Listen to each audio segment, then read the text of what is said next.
Revista Espírita, Jornal de Estudos Psicológicos, agosto de 1865. O que ensina o Espiritismo? Há criaturas que perguntam quais são as conquistas novas que devemos ao Espiritismo. Pelo fato de ele não ter dotado o mundo com uma nova indústria produtiva, como o vapor, concluem que ele nada produziu. A maior parte dos que fazem tal pergunta, não se tendo dado ao trabalho de estudá-lo, só conhecem o espiritismo de fantasia, criado para as necessidades da crítica, e que nada tem de comum com o espiritismo sério. Não é, pois, de admirar que perguntem qual pode ser o seu lado útil e prático. Teriam tido que buscá-lo em sua fonte, e não nas caricaturas que dele fizeram os que só têm interesse em denegri-lo. Numa outra ordem de ideias, alguns acham, ao contrário, a marcha do espiritismo muito lenta para o seu gosto.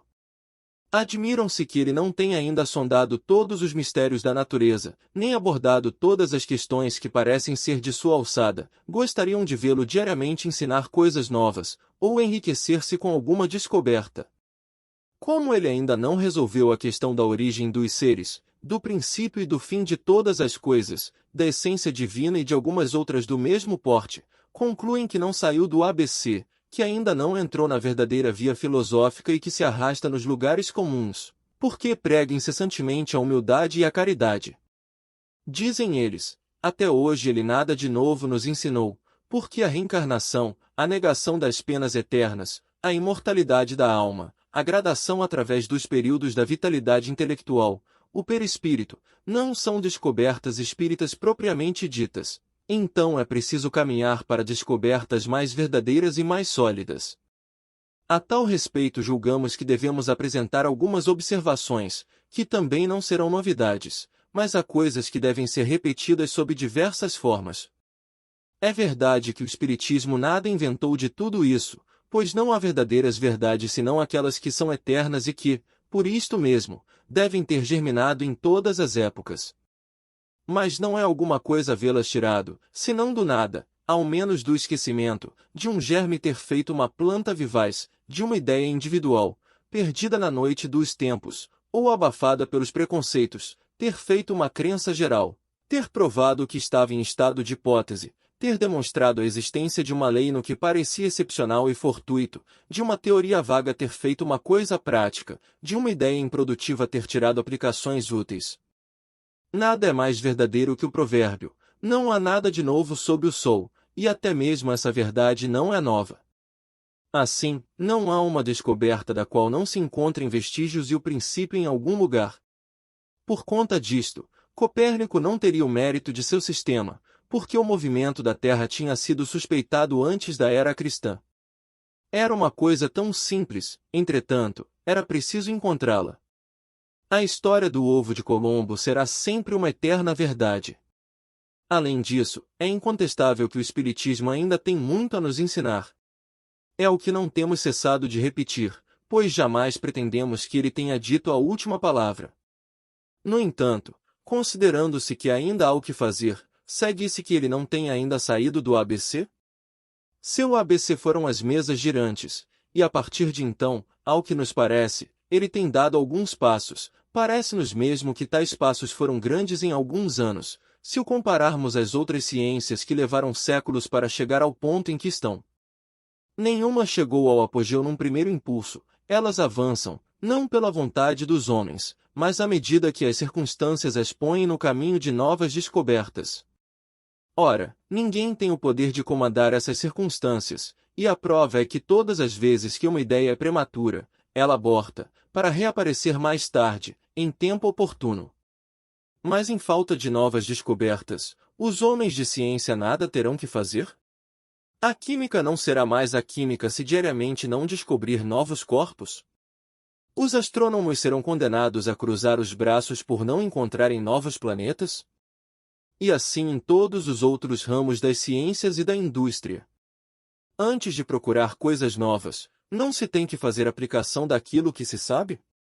É precisamente para dar aos homens tempo de assimilar, aplicar e vulgarizar o que sabem, que a providência põe em compasso de espera marcha para a frente.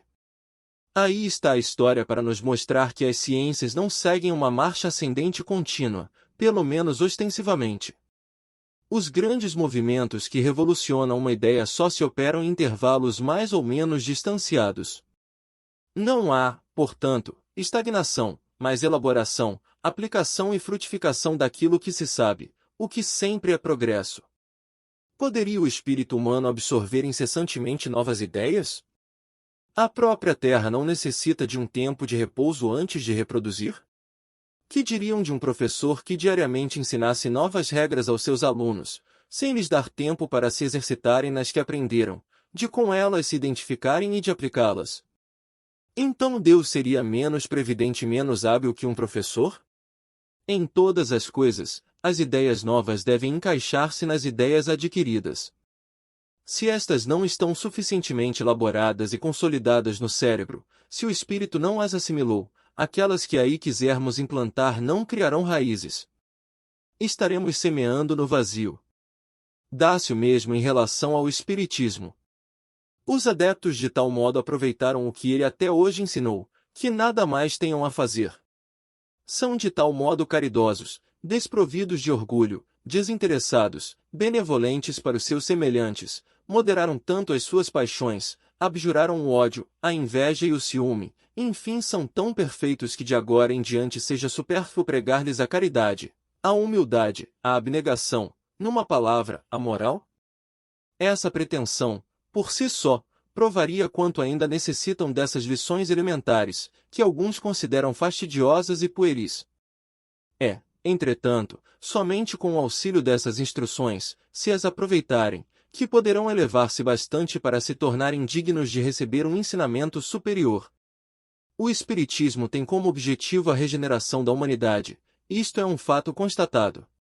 Ora, não podendo essa regeneração operar-se senão pelo progresso moral, daí resulta que seu objetivo essencial, providencial, é o melhoramento de cada um.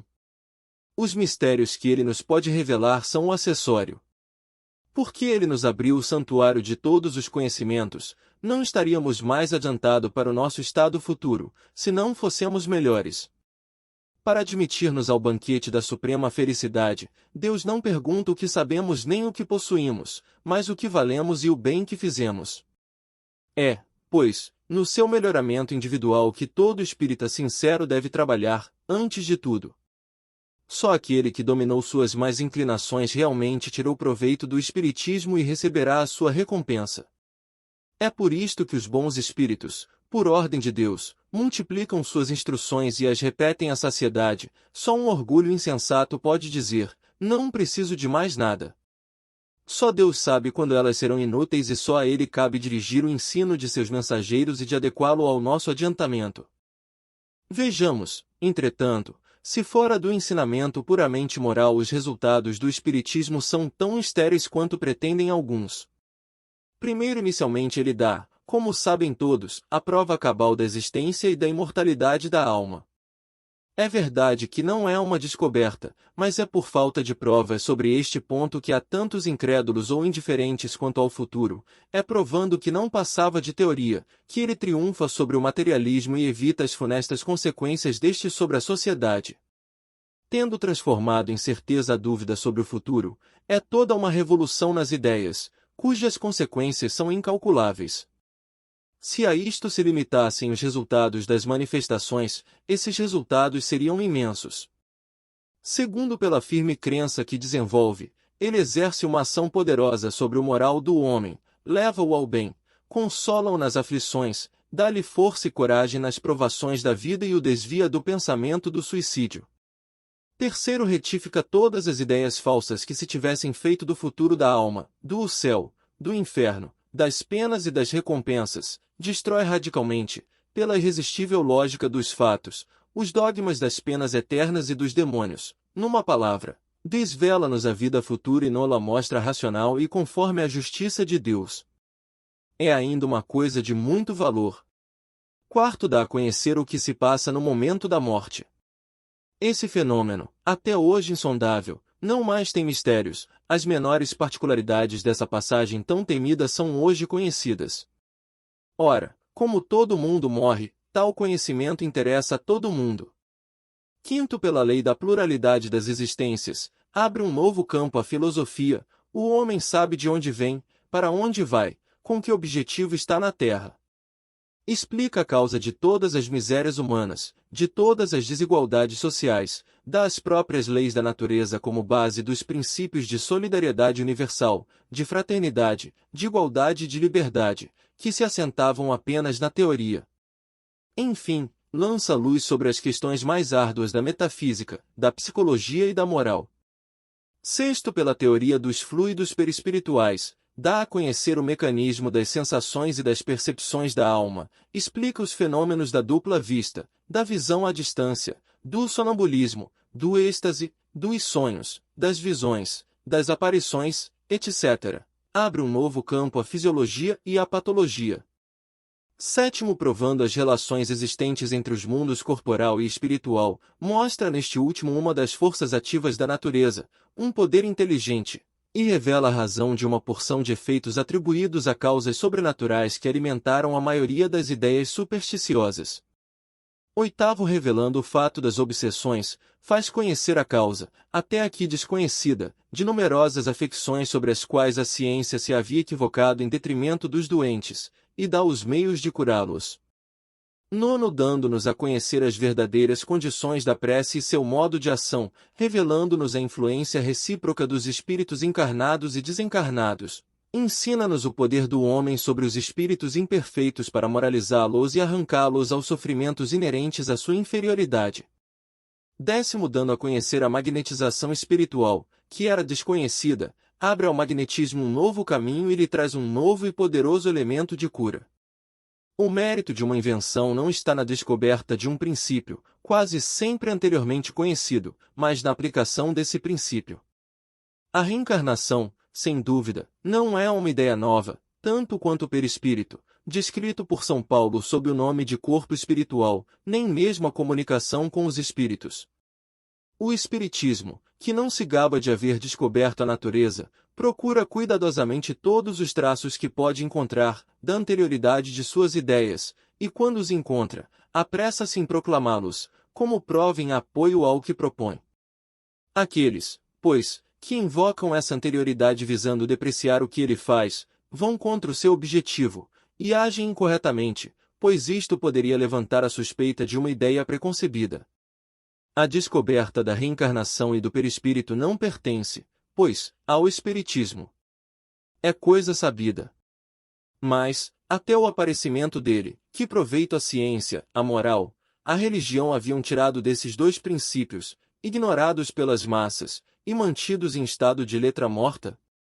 Ele não só os pôs à luz, os provou e fez reconhecer como leis da natureza, mas os desenvolveu e faz frutificar, deles já fez saírem numerosos e fecundos resultados, sem os quais não se poderia compreender uma infinidade de coisas. Diariamente nos leva a compreendermos coisas novas, e estamos longe de esgotar essa mina. Levando-se em conta que esses dois princípios eram conhecidos, por que ficaram tanto tempo improdutivos? Porque, durante tantos séculos, todas as filosofias se chocaram contra tantos problemas insolúveis. É que eram diamantes brutos, que deviam ser lapidados, é o que fez o Espiritismo. Ele abriu um novo caminho à filosofia, ou melhor, criou uma nova filosofia que diariamente conquista seu lugar no mundo. Então, estes são resultados de tal modo nulos que devamos acelerar a caminhada em busca de descobertas mais verdadeiras e mais sólidas. Em resumo, um certo número de verdades fundamentais, esboçadas por alguns cérebros de escola, e conservadas, em sua maioria, como que em estado latente, uma vez que foram estudadas, elaboradas e provadas, de estéreis que eram, tornam-se uma mina fecunda, de onde saíram inúmeros princípios secundários e aplicações, e abriram um vasto campo à exploração, novos horizontes às ciências, à filosofia, à moral, à religião e à economia social. Tais são, até hoje, as principais conquistas devidas ao Espiritismo, e não temos feito mais do que indicar os pontos culminantes. Supondo que devessem limitar-se a isto, já nos poderíamos dar por satisfeitos, e dizer que uma ciência nova, que dá tais resultados em menos de 10 anos, não é acusada de nulidade, porque toca em todas as questões vitais da humanidade e traz aos conhecimentos humanos um contingente que não se pode desdenhar. Até que apenas esses pontos tenham recebido todas as aplicações que lhes são susceptíveis, e que os homens os tenham aproveitado, ainda se passará muito tempo, e os espíritas que quiserem pô-los em prática para si próprios e para o bem de todos, não ficarão desocupados. Esses pontos são outros tantos focos de onde irradiarão inumeráveis verdades secundárias que se trata de desenvolver e aplicar, o que se faz diariamente, porque diariamente se revelam fatos que levantam uma nova ponta do véu. O Espiritismo deu sucessivamente em alguns anos todas as bases fundamentais do novo edifício. Cabe agora a seus adeptos pôr em prática esse material, antes de pedir materiais novos. Deus saberá bem nos fornecer, quando tiverem completado sua tarefa. Dizem que os espíritas só sabem o ABC do Espiritismo. Que seja. Para começar, então, aprendamos a soletrar esse alfabeto, o que não é problema de um dia, porque, mesmo reduzido tão somente a essas proporções, passará muito tempo antes que tenhamos esgotado todas as combinações e recolhido todos os frutos. Não restam mais fatos a explicar? Aliás, os espíritas não têm que ensinar esse alfabeto aos que o ignoram? Já lançaram eles a semente em toda a parte onde poderiam fazê-lo? Não resta mais incrédulos a converter, obsedados a curar, consolações a dar, lágrimas a enxugar? Temos razões para dizer que não há mais nada a fazer quando ainda não terminamos a tarefa, quando ainda restam tantas chagas a fechar. Aí estão nobres ocupações que vale a pena conhecer melhor e um pouco mais cedo que os outros. Saibamos, pois, soletrar o nosso alfabeto antes de querer ler correntemente no grande livro da natureza. Deus saberá bem no-lo abrir, à medida que avançarmos, mas não depende de nenhum mortal forçar sua vontade, antecipando o tempo para cada coisa. Se a árvore da ciência é muito alta para que possamos atingi-la, esperemos para voar sobre ela que as nossas asas estejam crescidas e solidamente pregadas, para não termos a sorte de Ícaro.